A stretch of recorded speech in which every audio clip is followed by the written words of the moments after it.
Every game begins the same way.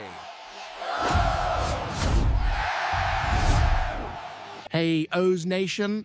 Welcome back to Orioles Fan Central.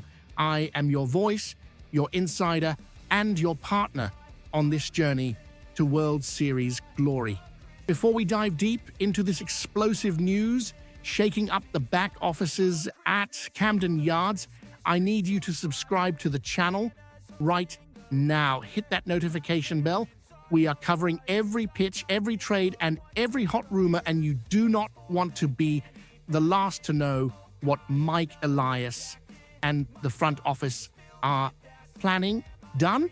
Great. Let's get to it.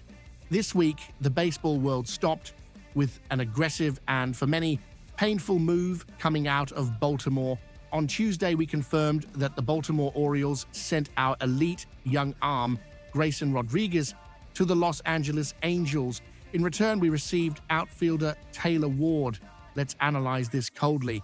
Ward is the right-handed power bats we were desperately looking for to balance the lineup and punish lefty pitchers at Baltimore. The front office made it clear the goal is to maximize the championship window now by adding immediate offensive power. However, as someone who follows this team day and night, I have to be honest with you, the cost was high. Losing Rodriguez isn't just losing an arm, it's losing a potential ace we grew at home. This trade creates an immediate and worrying domino effect on our starting rotation. Looking at the depth chart today, the situation demands urgent attention.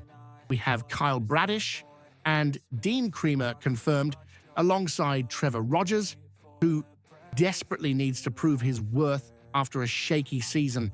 While some reports mention Tyler Rogers, our field intel points to the critical reliance on Trevor Rogers bouncing back as a lefty piece in the rotation.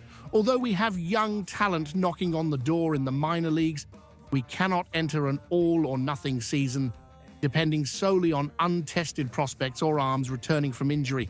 The depth we had yesterday evaporated with Rodriguez's departure.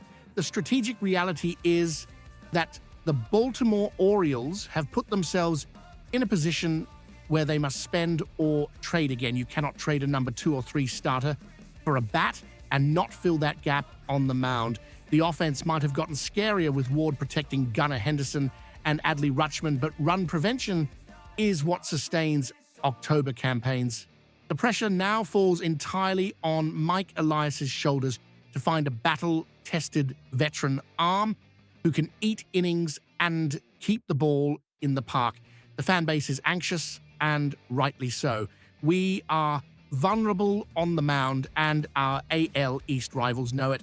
The question is no longer if we will pursue a pitcher, but who will be chosen to stop this bleeding in the rotation. Here is where my sources and market analysis converge on a very specific name. There are many formidable pitchers available, but the buzz in MLB corridors is getting louder around a veteran who knows the American League well. According to recent analysis, including from Bleacher Report's Joel Reuter and corroborated by what I've been hearing from contacts close to the league, the Orioles are preparing to close a deal with the former Chicago White Sox and most recently Boston Red Sox pitcher Lucas Giolito. Why Giolito? Let's look at the data because here on the channel we work with facts. After a rough patch and missing the 2024 season, Giolito resurged with the Boston Red Sox last year, proving his arm is healthy and his mechanics are tuned. He made 26 starts, accumulating a solid record of 10 wins and 4 losses with a 3.41 ERA across 145 innings pitched. For a team that desperately needs someone who can guarantee 5 or 6 quality innings consistently, these numbers are music to our ears. He isn't Burns in his prime, but he is exactly the type of veteran stabilizer our now younger and more exposed rotation needs. Signing Giolito makes financial and strategic sense. He won't demand the $300 million contract that top market aces ask for, which allows the Orioles front office to maintain financial flexibility to bolster the bullpen or add bench depth. As Reuter noted, a quality veteran to occupy the second or third starter position in the rotation might be all they need. Giolito has reasserted himself as that caliber of pitcher. His changeup remains an elite weapon, and his experience in the AL East playing for Boston means he won't be intimidated by small ballparks or the powerful lineups of the Yankees and Blue Jays. Furthermore, bringing in Giolito signals to the clubhouse that Grayson Rodriguez's departure wasn't a white flag on the mound, but a reallocation of resources. If we can get Giolito on a high AAV short-term deal or an incentivized mid-term agreement, we will have replaced the uncertainty of a youngster, Rodriguez, with the stability of a veteran, Giolito, all while gaining Taylor Ward's bat. It's a calculated gamble. Giolito has the workhorse profile we need to save our taxed bullpen.